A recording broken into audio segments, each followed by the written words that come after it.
Paramashivoham Om Nityananda Paramashivoham Om Nityananda Paramashivoham Om Nityananda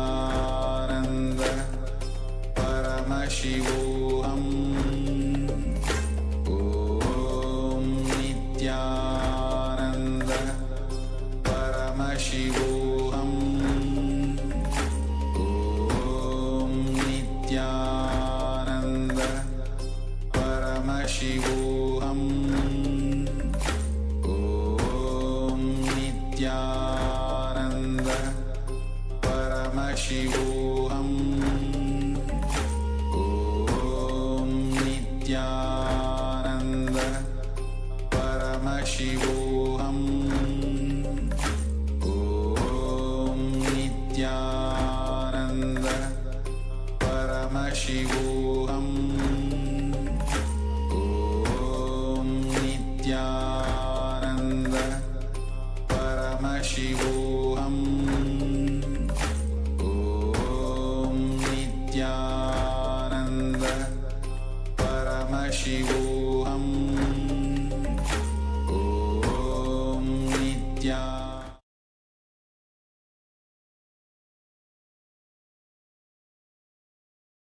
We welcome all the Paramashivoham Level 2 participants to today's Nityananda Yoga session. We will be performing the Dvitiya Vinyasakama, the 308 Asana sequence, which is reviled by the Supreme Pontiff of Hinduism, Bhagavan Shri Nityananda Paramashivam. We request all the participants to apply the bhasma, the sacred ash, wear the Rudraksha mala, and get your Panchapatra Muddarni, which is a cup of water with a spoon, and be seated on your yoga mats as we begin with the ritual of the Nityananda Yoga.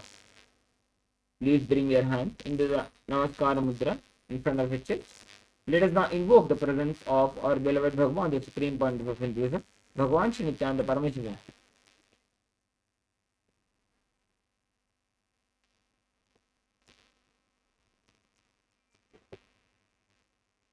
नित्यानन्दं परमसुखदं केवलं ज्ञानमूर्तिं द्वन्द्वातीतं गगनसदृशं तत्त्वमस्यादिलक्ष्यम् एकं नित्यं विमलमचलं सर्वधी साक्षिभूतं भावातीतं त्रिगुणरहितं सद्गुरुं तं Namami.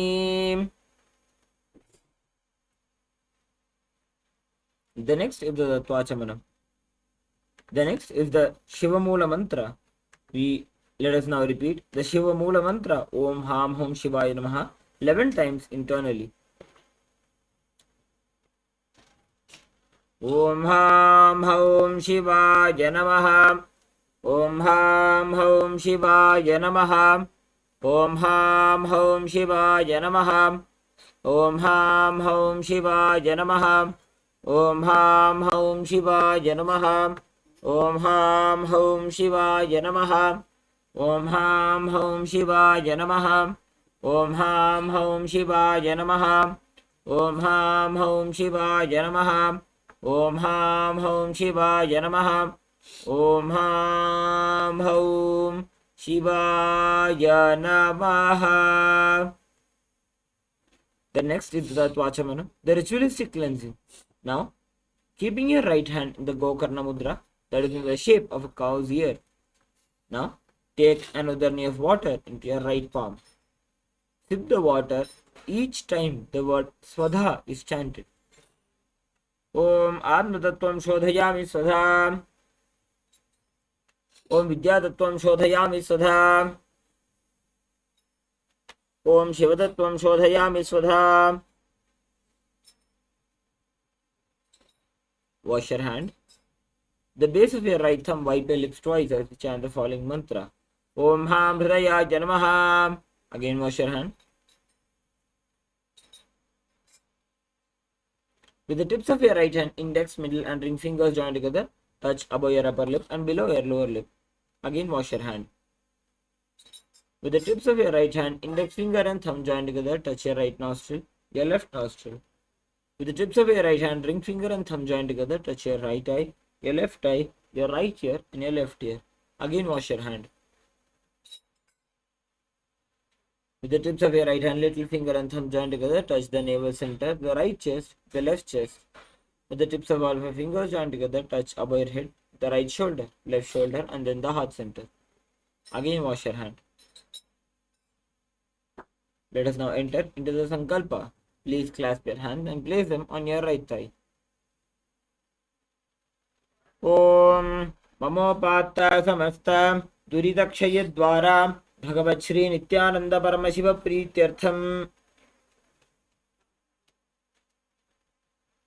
Shri Nityanandeshwari Paramashiva Shakti Sameta Shri Nityanandeshwara Paramashiva Prityartham Cha Adya Purvokta Evam Guna Visheshena Vishishtaayam Asyam Shubhadito पूर्ण आरोग्य युक्त दृढ़गात्र यौगिक शरीर सिद्ध्यर्थम परमशिव शक्ति आविष्करणार्थम नित्यानंद योगाभ्यासम करिष्ये ओम up उपस्पृश्य. Please wash your hand with an udani of water. Now, before we enter into the Dvitiya Vinyasa Krama, please keep your Panchpatram and udani aside.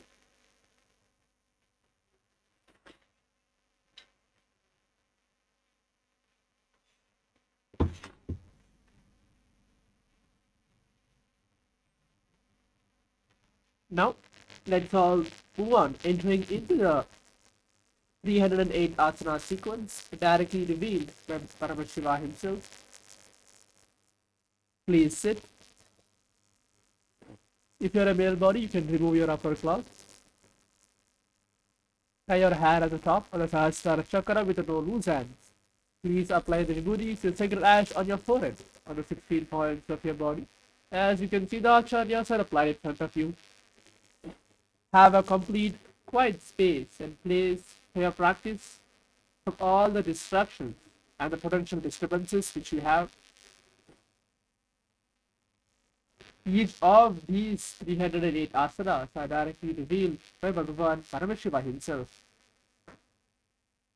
So now let's all move on to entering to learning about the 12 different components where we are going to implement in this entire 308 asana sequence. The first is asana. Asanas allow the body and mind to come to a state of a balance and a restful awareness space where one can easily enter the deeper and more subtle dimensions of yoga. Moving on to pranayama, where each of the asanas we are going to perform a various different pranayamas. Pranayamas are a term that refers to a breathing process. The air you breathe is just a vehicle in which the prana life energy comes in and goes out of your body.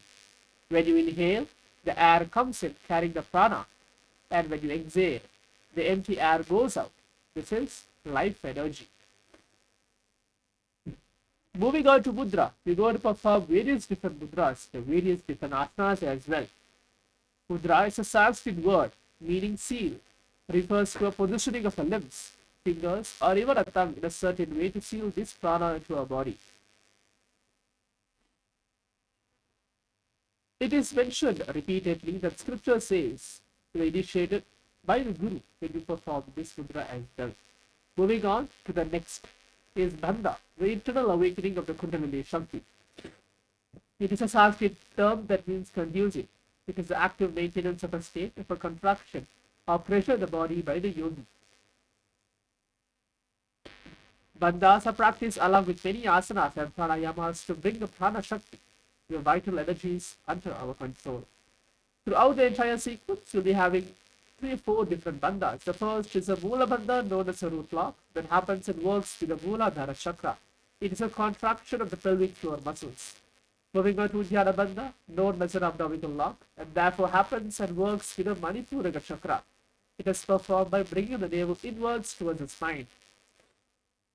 Moving on to Jalandhar bandha, known as a throat lock. Therefore, it happens in and works with the Vishuddhi chakra. It is performed by pressing the chin against the throat between the collarbones.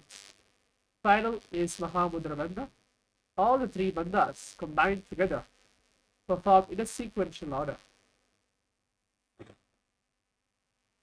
Moving on to Karana, we'll Here, in between of certain asanas, you'll be having karanas. Karanas are for you to put in a state of high awareness of your body, engaging multiple body parts at the same time. Moving on to visualization. In the science of Nitya Yoga, in each and every single asana, there'll be visualization for you to visualize, guided upon where you're going to meditate about these specific visualization for each and every single asana.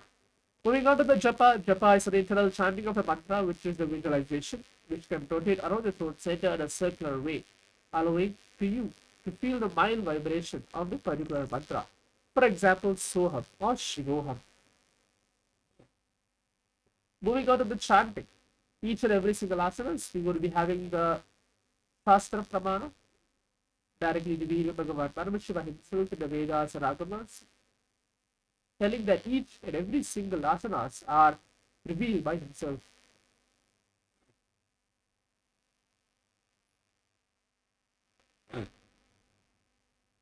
Now let's enter into the sequence directly. The first asana which you're going to perform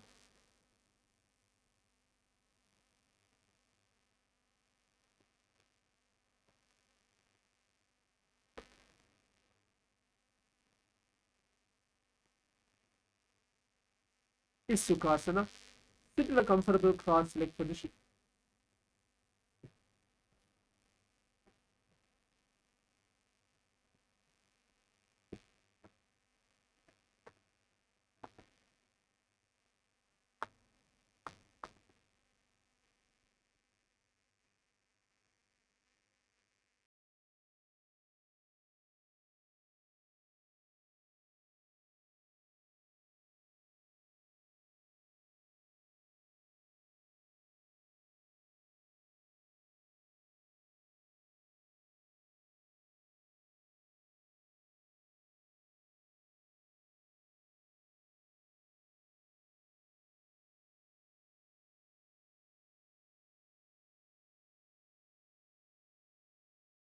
Let's enter the first asana. Sit in a comfortable cross-leg position with your head neck in parallel straight line. Bring the index and thumbs together and place them on the respective knees.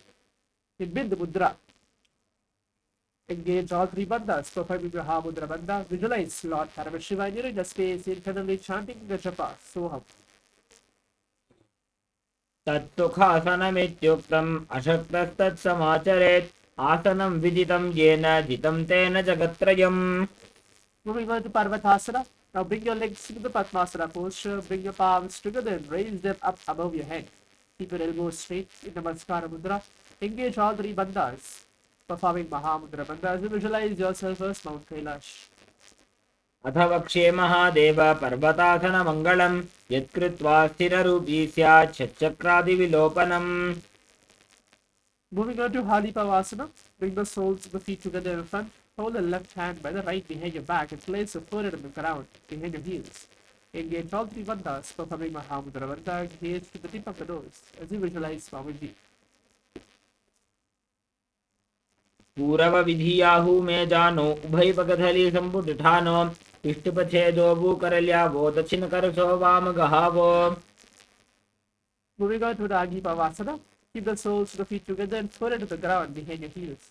Stretch your hands out in front of the feet and cup the palms, making like a halo. Perform Mahamudra bandha as you gaze to the tip of the nose, visualizing yourself as a snake. पूरवविधिपर्यागाने नीतौ हौवी कहूनि भणास्यो लगाई हाथ आगाने धरती लगावे पसारी दो हाथ की अंजुलि करे. Moving on to Kokilasana, hold the big toes to the index and middle fingers in Prana Mudra. Stretch your legs straight out and upwards, cross them in Padmasana posture. Lean forward and down onto your elbows. Perform Mahamudra bandha as you visualize yourself as a bird. अथान्यदासनं वक्ष्ये येन सिद्धो भवे नरः अकस्मात् वायुसञ्चारं कोकिलाख्यासनेन च. Moving on to Nidhyasana. Now place one ankle on top of the opposite knee and hold on your opposite elbows. Start rotating your arms in a circular motion, gaze to the tip of the nose, and visualize Swamiji. घोड़ा बावा पादिकी आशमाहिली सोय रथिचरण को वारलौता परिकुल्भ समोज.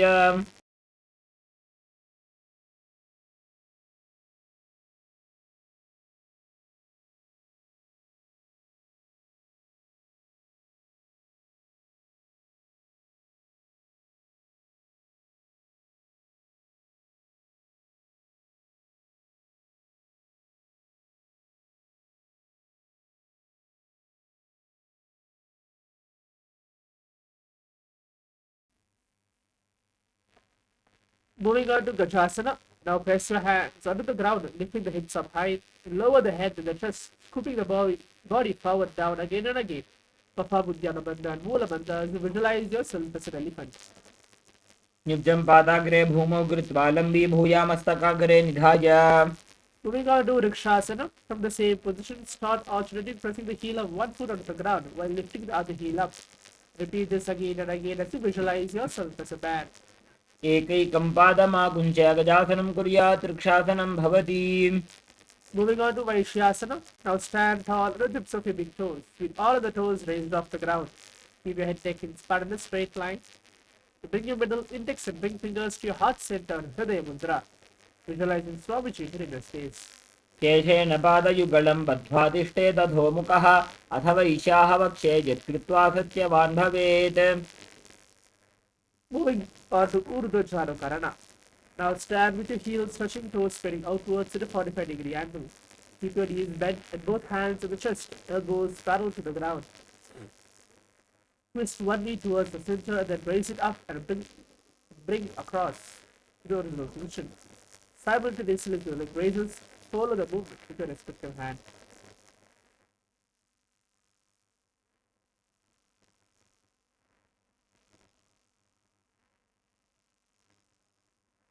Moving on to Balalingasana. Now interlace your fingers from outside of the hand and hold onto the knee, pulling it up towards the chest. Keep your spine straight. Perform Mahamudra Bandha to visualize yourself caressing a baby. एकं जानोरसियालिङ्ग्य स्थातव्यं बाललिङ्गनं भवति. Moving on to Padapidanasana. Now take one foot and pull it behind towards the buttocks, holding with both of your hands. Keep your spine straight. As you visualize Swamiji, internally chanting the japa Soham. चित्रैकस्मिन् पादतले कराभ्यां वेष्टयेत् तनुं पृष्ठे संस्थाप्य यत्नेन पादपीडनमासनम्. Moving on to Natrajasana with your respective hand fold onto the sole of your foot from the inside. Extend the opposite hand forward with the index and thumbs together in Bindu Mudra. Simultaneously kick and pull the foot back and up when leaning forward as you visualize Lord Nataraja. उत्तानपादं क्रौञ्चं च मरीचिं वीरभद्रकं नटराजं त्रिकोणं च सुप्ताङ्गुष्ठप्रसारणे. Now repeat Balalingasana on the other side as you visualize yourself caressing a baby, internally chanting the japa Soham. एकं जानोरसियालिङ्ग्य स्थातव्यं बाललिङ्गनं भवति. Perform Padapidanasana on the other side as you visualize Swamiji on the other side. स्थित्वैकस्मिन् पादतले कराभ्यां वेष्टयेत् तनुम्. Now as well perform Natarajasana on the other side as you visualize yourself as Lord Nataraja. Kick and pull the foot back and up and lean forward. उत्तानपादं क्रौञ्चं च मरीचिं वीरभद्रकं नटराजं त्रिकोणं च सुप्ताङ्गुष्ठप्रसारणे. Now let's move on to the other Ichara Karana. From Araimandi, which is your heels together, toes pointing outwards and knees bent. Bring your right foot behind the other with your toes down and heels up. Keep your left hand on the chest and extend the opposite arm out wide like a pendulum. Bring it back towards the chest. While the arm swings, move the fingers one by one inwards towards the palm and then outwards.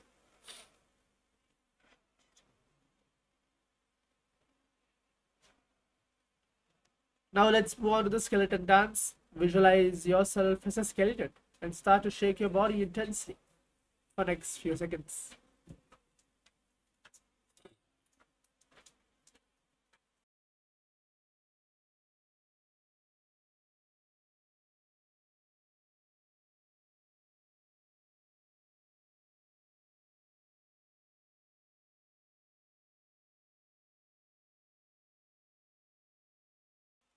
Moving on to Kadichira Karana.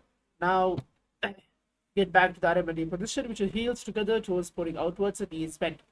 Bring your hands above the head with your arms crossed and palms facing backwards. Move the hips to one side and simultaneously uncross the arms wide above the head. Come back to the beginning position and repeat this on the other side.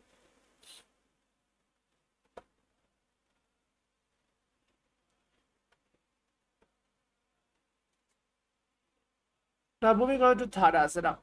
Stand tall on the tips of your toes and raise the hands up above your head beside your ears. Perform all three bandhas, Mahamudra Bandha, visualizing yourself as a palm tree, internally chanting the new japa Shivoham. महामुद्राबद्ध कोनो ताडासन विभेदकान् विनोत्तानं सदा कुर्यादन्तर्वत्नी पतिप्रिया. Now lean forward and down, bring your hands flat on the ground. Perform again Mahamudra Bandha. Bring your forehead towards your knees as you visualize Swamiji. महामुद्राबद्ध कोनो ताडासन विभेदकान् विनोत्तानं सदा कुर्यादन्तर्वत्नी पतिप्रिया. Moving on to Tarakshvasana. Now keep your hands flat on the ground, shoulder width apart, and step your feet back. Tuck the chin to the chest as you perform Jalandhara Bandha and Moola Bandha, and start rotating your head from side to side as you visualize Swamiji. गजासनपस्थित्वा मस्तकं वारं वारं दक्षिणकुक्षिं सव्यकुक्षिं नयेत्. Moving on to Bhujangasana. Now lower the entire body down onto your stomach and keep your toes pointed backwards. Keep your hands next to your chest and raise the head up using the strength of your lower back. Open your mouth wide and inhale through the hollow of your throat in Bhujangdhari Mudra as you visualize yourself as a cobra. अङ्गुष्ठनाभिपर्यन्तम् अधोभूमो विनिन्यसेत्. कराभ्यां च धरां धृत्वा ऊर्ध्वशीर्षफणीवहि. Moving on to Sashasana. From a tall plank position, which is on your hands and your feet, alternating, start bringing one knee towards your chest back and forth as you visualize Swamiji. गजासनसंस्थितो जानुद्वयमापुञ्च्य वारं वारं कर्तव्यं शशासनं भवति. Moving on to Rathasana. Now with your hands and feet on the ground, place one foot in between the two hands, simultaneously jump one foot back and bring the other in between the two hands. Alternating this again and again as you visualize yourself as a chariot. गजासनसंस्थितो एकैकं पादं पूर्वमार्गेण भ्रामित्वा कर्तव्यं रथासनं भवति. Moving on to Virabhadrasana. Now keep one foot flat on the ground, toes pointing forwards, and keep your knees bent at the 90-degree angle. Extend the other leg back, keeping the knees straight, and toes pointed outwards. Raise your arms up parallel. Pull your stomach in and up as you perform Uddiyana Bandha and Moola Bandha. Gaze to the third eye, visualizing yourself as Lord Virabhadra. वासिष्ठमथ कौण्डिन्यम् ऊर्ध्वकुक्कुटमेव च अष्टावक्रमथोत्थानं मयूरं सेतुबन्धनम्. Now perform Virabhadrasana as well on the other side. वासिष्ठमथ कौण्डिन्यम् ऊर्ध्वकुक्कुटमेव च. Moving on to Vrikshasana. Now stand tall and bring your one foot to your inner thigh. Bring your palms together and raise them up above your head, keeping your elbows straight. Pull your stomach in and up, performing Uddiyana Bandha and Moola Bandha. Gaze forward as you visualize yourself as a tree. वामोरुमूलदेशे च याम्यं पादं निधायतु तिष्ठेत्तु वृक्षवद्भूमौ वृक्षासनमिदं विदुः. Moving on to Garudasana. Now stand tall and place your one foot at the opposite hip. Bring your palms together in front of your heart center in Namaskara Mudra. Keep your standing leg as straight as a rod as visualizing yourself as Lord Garuda. गरुडासनमावक्ष्ये येन ध्यानं स्थिरं भवेत् सर्वदोषाद्विनिर्मुक्तो भवतीह महाबली. Now let's repeat Vrikshasana on the other side.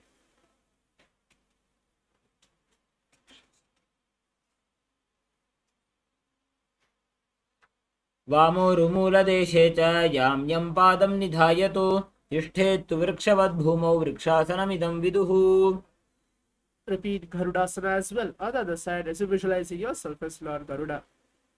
गरुडासनमावक्ष्ये येन ध्यानं स्थिरं भवेत् सर्वदोषाद्विनिर्मुक्तो भवतीह महाबली. Moving on to Trikonasana.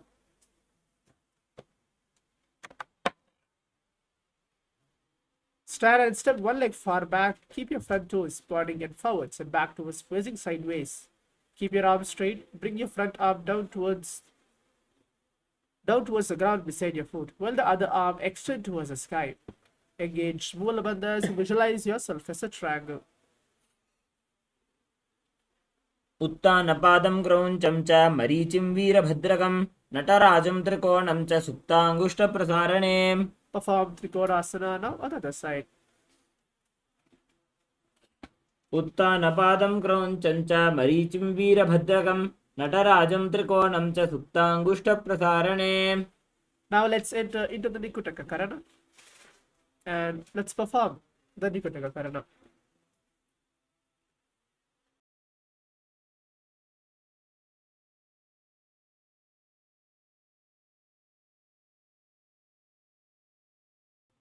Moving on to Angushtasana. Now lower on the tips of your toes, place your perineum on back of your heels.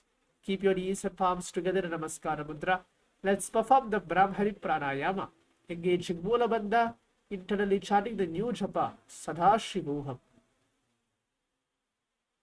अंगुष्ठन कबन्धासनमित्याहुः गोरक्षासनमेव च अंगुष्ठमुष्टिकं ज्ञेयं ब्रह्म प्रसादितं तथा.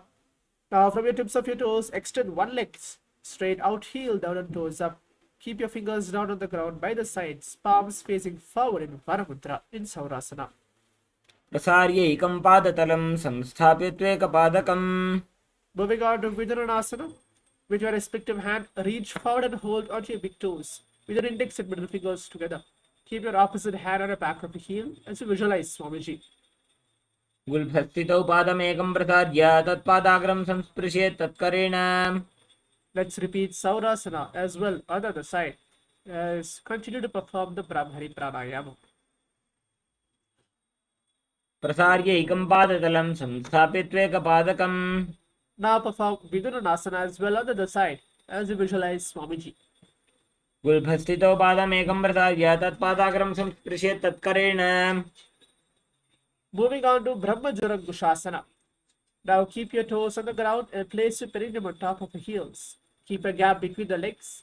Tilt your head down and gaze through the gap between the palms, performing Jalandhara Bandha and Mula Bandha. Visualize Swamiji entering the space as you internally chanting the japa Sadashivoham. दो बुफना पानी होए वैसे AD दो गुदानी वैसे कोरबक धलियां की माहिली Ayush माहेरा शेमिली. Moving on to Kapilasana. Now place your knees on the ground with your toes stuck behind. Rest your hands on top of the thighs. Pull your stomach in and up, performing Uddiyana Bandha and Mula Bandha. Gaze to the tip of the nose as you visualize yourself as sage Kapila Muni. उभय पगधली समट हरावे तिनको माहिली core मिलावे फना पानी उकड़ होए वैसे AD दो बूजोनी निवैसे. Moving on to Bhadra Gaurakasana. In the same posture, just switch the gaze to your third eye. Continue to visualize Swamiji inside you. दो पगधली संबुट करे कोरवारली भूपर धरे. Moving on to Suryasana. Sit with the toes tucked. Place on top of your raised heel. Keep your knees off the ground. Bring your thumbs and little fingers together, opening up the palms, resembling a lotus flower. Straight your arm above your head. In Bandha Mudra, as you visualize Lord Surya in your inner space. एडी दो बुगुदा तरियाणे फना पानी बैठक पुनिठाने गोड़ा जंघ अधर करी रहे आड़े वाम इसी विधि गहे. Moving on to Bandukasana. Now sit with your toes flat and perineum on your heels. Keep your hands on top of your knees and lift the tongue up against the roof of the mouth, performing Manduki Mudra. Gaze to your third eye as you visualize yourself as a frog. पादतलौ पृष्ठदेशे अंगुष्टे द्वे च संस्पृशे जानुयुग्मं पुरस्कृत्य साधयेन्मण्डुकासनम्. Moving on to Uttana Mandukasana. Now keep your hands on your back, holding your head with your elbows. Pull your stomach in and up, performing Uddiyana Bandha, Mula Bandha, perform Manduki Mudra as well, as you again continue to visualize yourself as a frog. मण्डुकासन मध्यस्थं कूर्पराभ्यां धृतं शिरः एतद्धेकवदुत्तानम् एतदुत्तानमण्डुकम्. Moving on to Simhasana. Cross your ankles and sit on your feet. Keep your knees wide, fingers spread on top. Now open your mouth wide and start to stick out your tongue and exhale forcefully. Gaze the tip of the nose and repeat this several times as you visualize yourself as a lion. दक्षिणं सव्यगुल्फेन दक्षिणेन तथेतरम्. Moving on to Bhadrasana. Now sit with your heels under your perineum and keep your knees wide. Cross your hands behind your back and hold onto your big toes in Prana Mudra. Perform Jalandhara Bandha and Mula Bandha. Gaze to the tip of the nose as you visualize Swamiji. गुल्भौ च वृषणस्यादः सीवन्त्याः पार्श्वयोः क्षिपेत्. Moving on to Kakabhusadhyasana. Now squat and keep your feet flat on the ground. Keep your knees open wide. Bring your arms in and around the back and interlace your fingers behind. Gaze to the tip of the nose as you visualize yourself as a crow. प्रथमे बेसक उकडठाने दोवो हाथ पगमी च आने. Moving on to Khani Pavasana. Now place your palms on the floor, shoulder width apart. Bring your knees in the back of your arms towards your armpit. Lean your chin forward and down and slowly gaze ahead and lift your feet off the ground. आसन को गुण आशी दुष्टा होई तो आछी होई. Moving on to Kapali Asana. Now place your hands on the ground, shoulder width apart. Bring top of your head on the ground, forming a triangle between your hands and your head. Bring your knees under the elbows, hips over your shoulders, and straighten the legs up.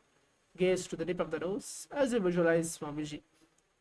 शीश शीशा धरती टेकी पगदो वो मिलिवा ऊंचा कुकरे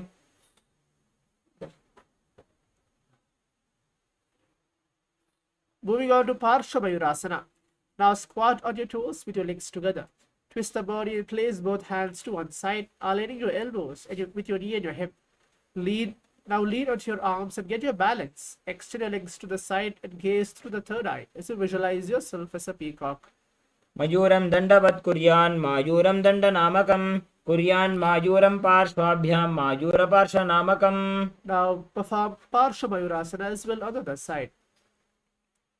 मयूरं दण्डवत् कुर्यान् मायूरं दण्डनामकं कुर्यान् मायूरं पार्श्वाभ्यां मायूरपार्श्वनामकम्. Moving on to Bhairaganathasana. Now place both hands on the ground, shoulder width apart. Stretch your legs straight into Tarakshvasana. Now step one foot outside the respective shoulder, bringing the foot between the hands as you visualize yourself as Lord Kalabhairava. आसन को गुण पीति जायी Perform Bhairaganathasana again on the other side. आसन को गुण पीति जायी. Moving on to Udmukha Pithasana. From Tarakshvasana, place your forearms under the ground and walk your feet forward, raising your hips. Now lift the chest and head up and gaze through the third eye as you visualize Swamiji. भून्यस्तौ जानुनी हस्तौ चतुष्पदमवाङ्मुखम् उत्थापिताङ्घ्रियुगलकटिस्थलमभिरुका.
Nityanandam.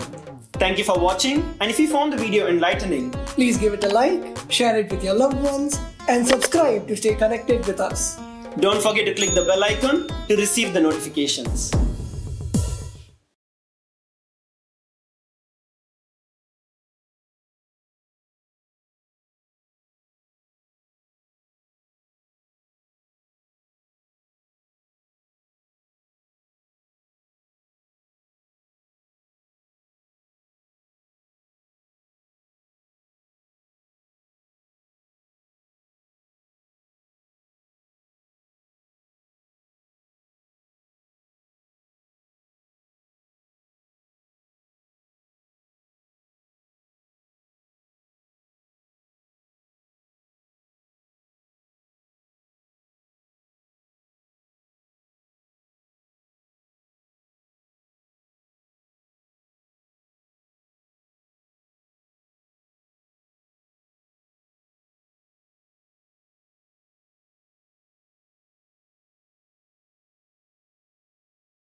Moving on to Asana. Now sit with your legs extended. Bring one heel to the groin, knee raised. Reach your arm in around your raised knee and clasp your hands behind the back. Bring the chest to the thigh, head to the knee. As you visualize yourself as Sage Marichi. उत्तानपादं क्रौञ्चं च मरीचिं वीरभद्रकं नटराजं त्रिकोणं च सुप्ताङ्गुष्ठप्रसारणे. Moving on to Mahamudrasana. Let the knee fall to the side of the ground. Reach and hold the front foot, keeping the legs straight. Bring your chest forward and down as you visualize Swamiji. महामुद्रां प्रवक्ष्यामि तन्त्रेऽस्मिन् मम वल्लभे यां प्राप्य सिद्धासिद्धिं च कपिलाद्याः पुरागताः. Now perform Asana on the other side as you visualizing yourself as Sage Marichi. उत्तानपादं क्रौञ्चं च मरीचिं वीरभद्रकं नटराजं त्रिकोणं च सुप्ताङ्गुष्ठप्रसारणे. Now perform Mahamudrasana as well on the other side as you continue to perform all the three bandhas. Mahamudra bandha internally chanting the japa Mahasadaशिवोहम्. महामुद्रां प्रवक्ष्यामि तन्त्रेऽस्मिन् मम वल्लभे यां प्राप्य सिद्धासिद्धिं च कपिलाद्याः पुरागताः. Moving on to Bhadrasana 2. Now sit and bring your soles of the feet together with your heels close to the perineum. Keep your knees wide and hold the feet firmly. Maintain a straight spine and gaze through the third eye as you visualize Swamiji. गुल्भौ तु वृषणस्यादः सीवन्त्याः पार्श्वयोः क्षिपेत्. Moving on to Gwali Pavasana. Now extend your feet away from your body. Keep your toes together, heels apart, knees open. Place your hands on your respective knees. Tuck the chin to the chest as you perform Jalandhara Bandha and Moola Bandha. Gaze to the tip of the nose as you visualize Swamiji. पूरवचर्पट चौक कख्यो सोजी वाही विधिजो कीजे सोजी जामे AD भिन्न जराशे अंगुल 8 अंतरो राशे. Moving on to Joni Asana. Now sit and keep the soles of the feet together. Hold the soles of the feet and lean forward and down. Bring your forehead to the feet. Gaze to the tip of the nose as you visualize the Yoni Mandala.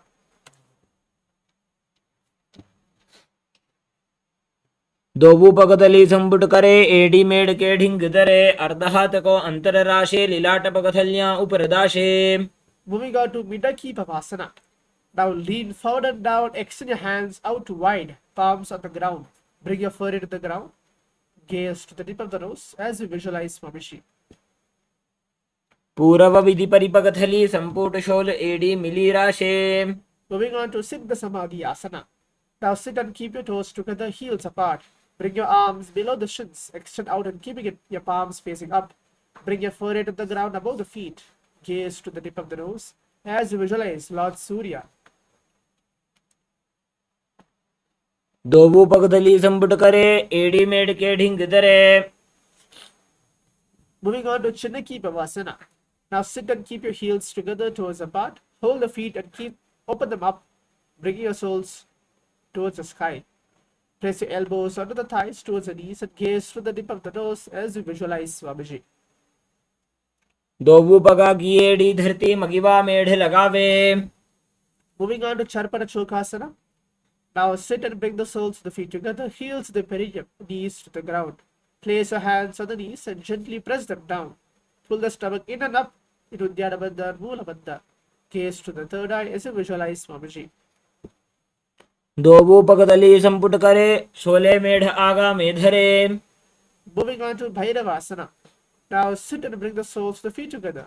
Lift the heels up and bring the toes down onto the ground. Keep the knees on the ground.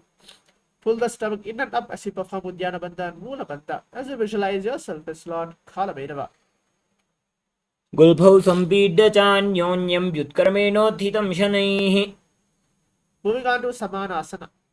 Now sit with one heel in the perineum and lift and hold the other foot, pulling the soles of your feet to the chest. Gaze to the third eye as you visualize Mamaji. समानासनमावक्ष्ये सिद्धमन्त्रादिसाधनात्. Moving on to Apanasana.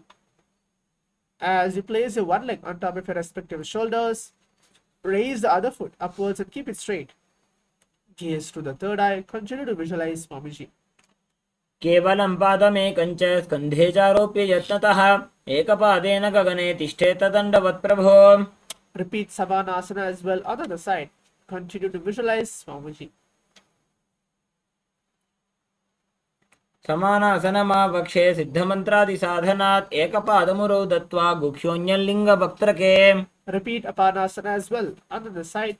Remember to internally chant the japa Sadashivoham.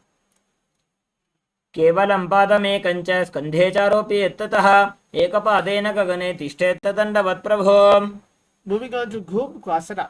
Sit and cross one leg over the other, aligning the knees at the center of your body. With your feet by the opposite hip, place both hands on top of the stacked knees. Gaze to the tip of the nose. Engage Mula Bandha.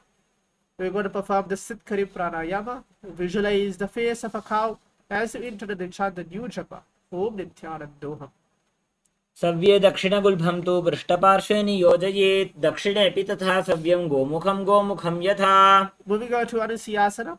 Hold onto the big toes with the index and middle fingers in Prana Mudra. Relax your shoulders and pull your stomach in and up in Uddiyana Bandha and Mula Bandha. Gaze to the tip of the nose as you visualize yourself as a Rishika Anasuya. दक्षिण गोड़ो नीचो ठाने बाहों तागे ऊपर आने. Now interlace your fingers behind the back and lean forward and down. Bring the chin over the knees and touch your nose to the ground. Gaze to the tip of the nose as you visualize yourself as a Rishika Anasuya. जीमणा गोदा की संधि उपरिडा वा गोड़ा की संधि मिलाई राशे गोड़ा सिवले पकथल्यालो आड़वाई सुधाराशे. Moving on to Garudasana.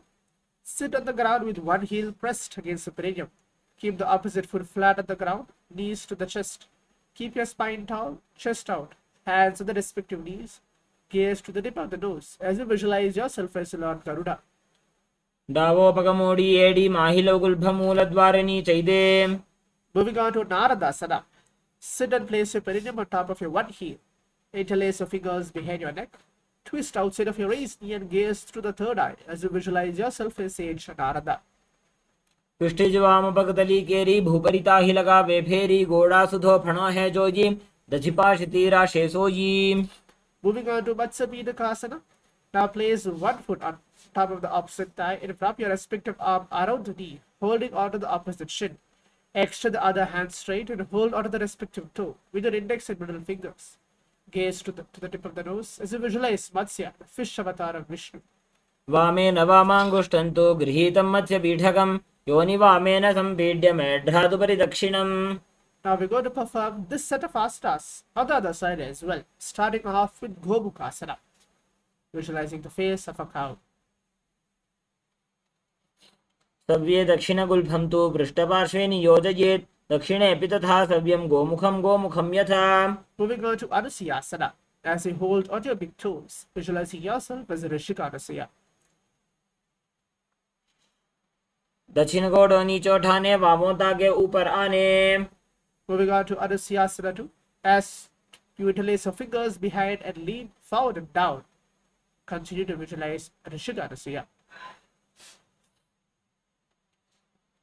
जीमना गोदा की संधि उपरिडा वा गोड़ा की संधि मिलाई राशे गोड़ा सिवले पकतल्यालो आडवाई सुधा राशे. Moving on to Garudasana 2, as you sit on the ground with one heel pressed against the perineum, engaging Mula Bandha, visualizing yourself as Lord Garuda. डाबो पगमोड़ी येड़ी माहिलो गुल्भमूल द्वारनी चैदे. Moving on to Naradasana, as you sit and place your perineum on top of your one heel, place the opposite foot on the ground in front of your opposite foot. As you twist, visualize yourself as sage Narada. Continue to perform the Siddhkari Pranayama. पिष्ठे जुबाम पकतली केरी भूपरिता ही लगावे फेरी गोड़ा सुधो पणो है जोजी दछिपा शिती राशे सोजी. Moving on to Matsya as you place your one foot on top of the opposite thigh and from your respective arm around the knee, holding on to the opposite shin, visualizing Matsya, the fish avatar of Vishnu. वामेन वामाङ्गुष्ठन्तु गृहीतं मत्स्यपीठकं योनिवामेन सम्पीड्य मेढ्रादुपरि दक्षिणम्. Moving on to Matsyendrasana. Now place one foot on top of the opposite thigh and place your opposite foot on the ground. Twist and bring your elbow outside of your raised knee. Keep your raised arm by the neck. Turn your head back and gaze through the third eye as you visualize the great sage Matsyendranath. उदरं पश्चिमाभासं कृत्वा तिष्ठति यत्ततः नम्राङ्गं वामपादं हि दक्षजानुपरिन्यसेत्. From the previous asana, moving on to Kubhasana. Now twist and bring your elbow outside of your raised knee and extend your hand down to the foot, keeping the opposite hand at the respective ear. Continue to gaze to the third eye as you visualize yourself as a camel. आसन को गुण झोलो जाये. Moving on to Matsyendrasana 2. Now twist and bring your elbow outside of your raised knee and extend your hand down to the foot, keeping the opposite hand also onto the ground as you visualize Matsyendranath. मत्स्येन्द्रपीठं जठर प्रदीप्तिं Prachanda रुक्मण्डल खण्डनास्त्रम्. Now let's repeat this sequence on the other side, starting with Matsyendrasana. On the other side, engaging Mula Bandha, internally chanting the japa Om Nityanandoham. उदरं पश्चिमाभासं कृत्वा तिष्ठति यत्ततः नम्राङ्गं वामपादं हि दक्षजानुपरिन्यसेत्. Now perform Kubhasana as well on the other side as you visualize yourself as a camel. आसन को गुण झोलो जाये. Perform Matsyendrasana 2 on the other side as you perform Siddhkari Pranayama, visualizing yourself as the great sage Matsyendranath. मत्स्येन्द्रपीठं जठर प्रदीप्तिं Prachanda रुक्मण्डल खण्डनास्त्रम्. Moving on to Padmasana. Now sit and place your feet on top of the opposite thighs. Place your palms to the respective knees. Engage all three bandhas. Mahamudra Bandha. Perform Sitali Pranayama. Gaze to the tip of the nose as you visualize yourself as Lord Paramashiva, internally chanting the new japa Om Nityananda Mahasadashivoham. आसनं द्विविधं प्रोक्तं पद्मं वज्रासनं तथा ऊर्ध्वोरुपरि चेद्धत्ते उभे पादतले यथा. Moving on to Padmasana 2. Cross your arms and hold onto the toes with the index and middle fingers. Gaze to the tip of the nose as you visualize yourself as Goddess Parvati. उत्तानौ चरणौ कृत्वा ऊरु संस्थौ प्रयत्ततः ऊरु मध्ये तथोत्तानो पाणी कृत्वा तु तादृशौ. Moving on to Kukutasana. Now sit and place your feet on top of the opposite thighs. Place your palms on the ground between the two thighs and lift the body up as you visualize yourself as a rooster. पद्मासनं सुसंस्थाप्य नान्बोरौरन्तरे करौ. Moving on to Baddha Keki Asana. From Padmasana, rise up onto the knees and place your palms on the ground, fingers pointing towards the body. Keep your elbows together and press them against the navel, Then lean forward, find your balance, and extend your knees up off the ground as you visualize Swamiji. धरामवष्टभ्यकरद्वयेन तत्कूर्परिस्थापिता नाभिपार्श्वः Moving on to Mayurasana. While on your knees, place your palms onto the ground, fingers pointing towards your body. Keep your elbows together, press them against your navel, and then visualizing yourself as a peacock. अथ वक्षे महादेव मयूरासनमुत्तमम्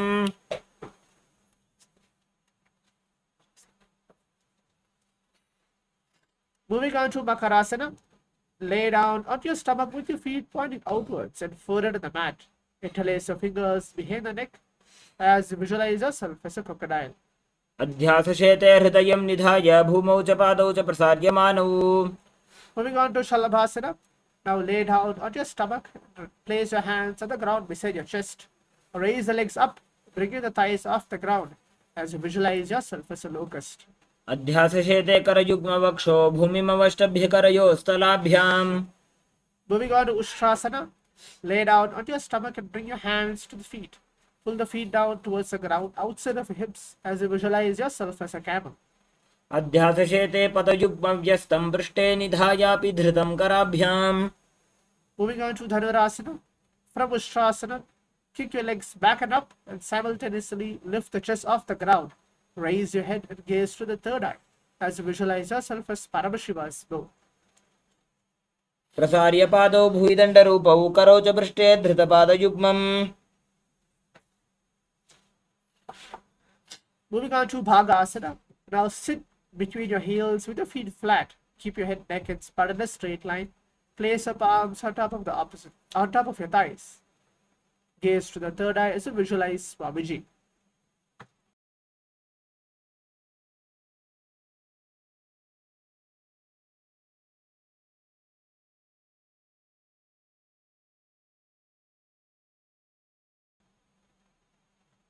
उल्टा मोड़ि पावतो वैसे बहुरो जुगति करे एक ऐसे Moving on to Gohyasana. From your knees, place your forearms on the ground, fingers interlocked, elbows shoulder width apart. Place top of your head on the ground, holding back of your head with your hands. Now walk your toes forward until your hips align with your shoulders and lift the feet up, keeping your knees bent together. Gaze to the tip of the nose as you visualize Swamiji.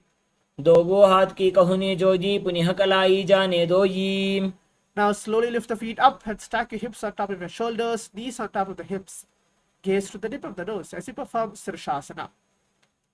विपरीतं मण्डलं च द्विधैव विदितं हिनः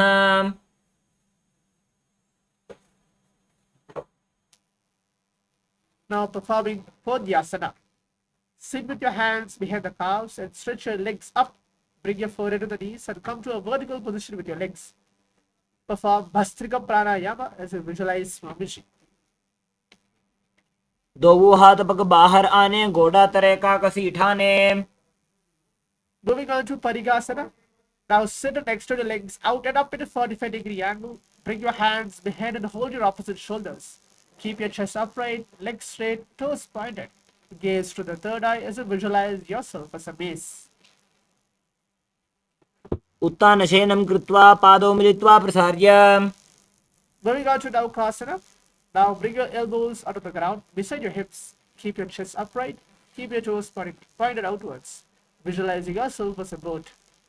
उत्तानशयनं कुर्पराभ्यां भूमिं वष्टभ्याम् Moving on to Rudrasana. Now sit and lift the feet up. Scoop your hands under the heels and pull the feet towards your chest. Keep your spine upright. Gaze to the tip of the nose. Engaging Mulabandha, visualizing yourself as Lord Rudra. पगतली संपुट करि हाथस्योपग उचाजी Moving on to Utmukha Pithasana too. Now lay down onto your back with your feet flat on the ground. Place your palms down and fingers just touching back of your heels. Lift your hips up, pressing the feet to the ground. Perform Janandra Bandha and Mula Bandha. Gaze to the tip of the nose. Visualizing Swamiji internally chanting the japa. Om Nityananda Paramashivoham. ऊर्ध्वे च जानुनी कृत्वा शवित्वोर्ध्वमुखं तथा उत्थाप्य हस्तौ तिष्ठेत्तु पीठ उन्मुख नामके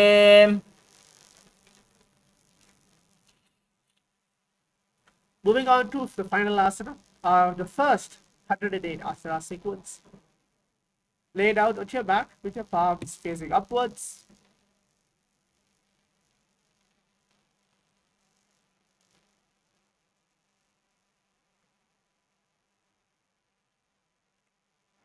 Completely unclenched from any micro movements of your body and the mind.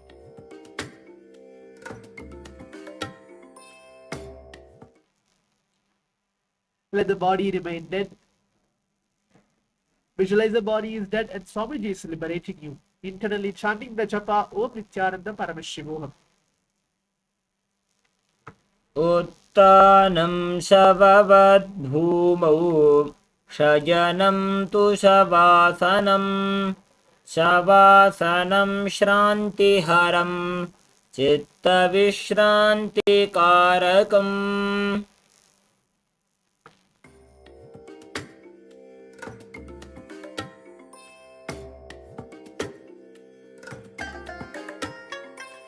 I bless you all.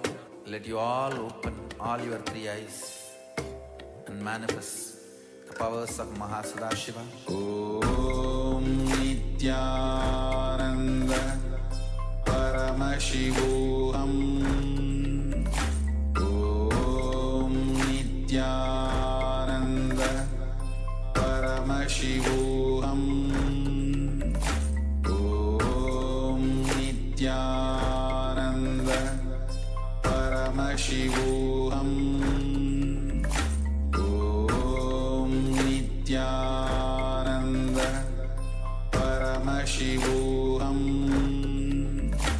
Om Nityananda Paramashivoham. Om Nityananda Paramashivoham. Nityananda Paramashivoham. Om Nityananda Paramashivoham. Om Nityananda Paramashivoham. Om Nityananda Paramashivoham. Om Nityananda Paramashivoham. Om Nityananda Paramashivoham. Om Nityananda Paramashivoham. Om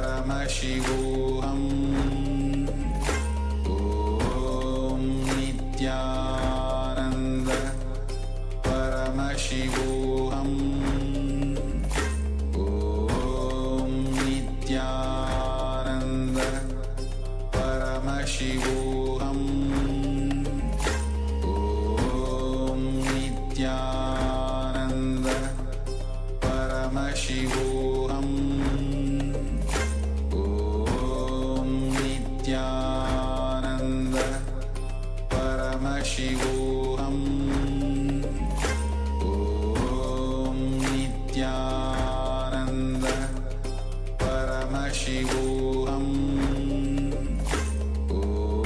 Om Nityananda Paramashivoham. Om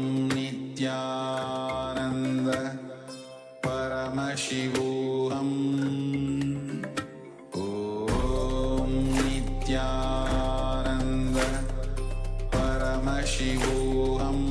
Paramashivoham. Om Nityananda Paramashivoham. Om Nityananda Paramashivoham. Om Nityananda Paramashivoham. Om Nityananda Paramashivoham. Om Nityananda Paramashivoham. Om Nityananda Paramashivoham. Om